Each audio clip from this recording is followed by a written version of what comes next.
Shalom, selamat pagi Ibu Bapak Saudara-saudari dan anak-anak. Berjumpa lagi dengan saya Pendeta Alfa Gracia dalam program Senin Teduh. Ibu Bapak Saudara, pernahkah kita melihat seorang pengrajin gerabah?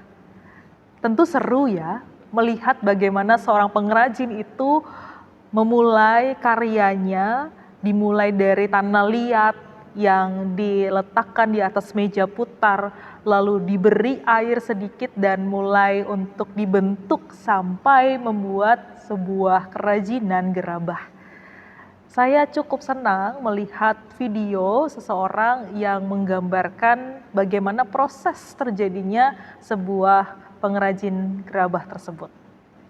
Dan kalau bicara tentang bahan baku dari gerabah itu, ini bicara tentang tanah liat.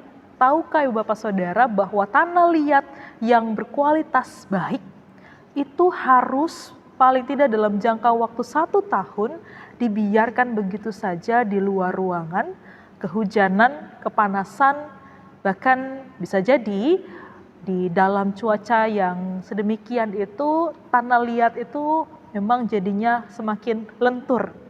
Tapi memang itulah prosesnya dan membutuhkan proses demikian supaya tanah liat itu bisa untuk dibentuk dengan lebih mudah dan karyanya pun diyakini semakin bagus.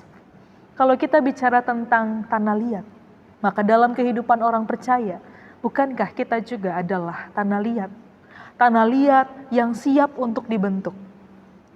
Inilah juga yang direfleksikan oleh Yeremia dalam pembacaan kita pada saat ini yang terambil dari Yeremia 18 ayat 3 dan 4. Lalu aku pergi ke rumah tukang periuk dan tampaklah ia sedang bekerja dengan alat pemutar.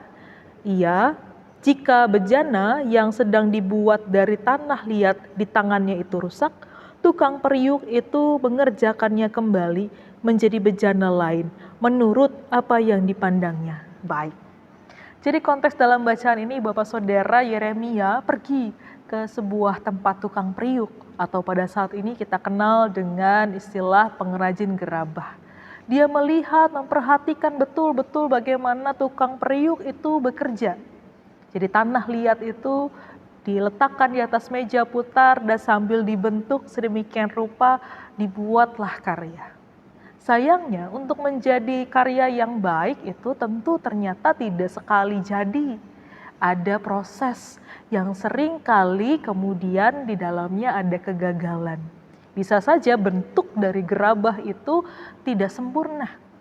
Tapi menariknya bagi pengrajin gerabah itu tanah liat yang dibentuknya ketika itu gagal tidak dibuang begitu saja. Tapi kemudian diolah kembali, diadoni kembali, dan dibentuk ulang. Ini adalah gambaran juga bahwa dalam kehidupan orang percaya, terkadang kita menjalani hidup sebagaimana tanah liat yang dibentuk, tapi di dalamnya ada kegagalan. Mungkin kita punya banyak pengalaman yang mendukakan, yang membuat kita gagal, yang membuat kita menjadi pribadi yang mengecewakan orang lain, mengecewakan Tuhan. Tapi Tuhan sekali-kali tidak pernah membuang kita. Tuhan sekali-kali tidak pernah membiarkan kita begitu saja menjadi sesuatu yang rusak. Tidak. Tapi sebagaimana tukang periuk itu, Tuhan kembali membentuk kita di dalam kehidupan ini sehingga kita dapat menjadi ciptaan yang sempurna menurut cara pandang Tuhan. Oleh karena itu Bapak Saudara dalam perenungan saat ini kiranya kita diingatkan dan semakin bersemangat untuk memberikan kehidupan kita kepada Tuhan yang sanggup membentuk hidup ini dengan lebih sempurna. Biarlah kita dituntun olehnya, biarlah kita dibentuk oleh Tuhan. Walaupun mungkin kita sebagaimana tanah liat yang memerlukan waktu dalam pembentukan tersebut. Bahkan sebagaimana tanah liat yang berkualitas baik supaya dibentuk dalam karya tersebut harus dibiarkan di luar ruangan, kehujanan, kepanasan. Itu tanda bahwa kita di dalamnya ada pergumulan, ada penderitaan, ada perjuangan yang tidak mudah. Tapi ketika kita yakin bahwa yang membentuk kita adalah Tuhan, Dia tahu yang sempurna bagi kita. Maka kiranya itu yang membuat kita semakin kuat, semakin rela untuk dibentuk oleh Tuhan. Dan rencana Tuhan, pembentukan Tuhan adalah yang terbaik. Kiranya Tuhan menolong ibu bapak saudara-saudari. Amin. Mari kita satu hati dalam doa. Terpujilah Engkau ya Tuhan, yang karyanya selalu kami rasakan, bahwa Engkau membentuk kami, Engkau yang terus membuat kami menjadi pribadi yang semakin dibaharui. Walaupun terkadang dalam perjalanan hidup ini ada berbagai hal yang tidak berjalan seturut dengan kehendak-Mu, kami menghadapi kegagalan, kami menghadapi kesusahan, kami menghadapi penderitaan.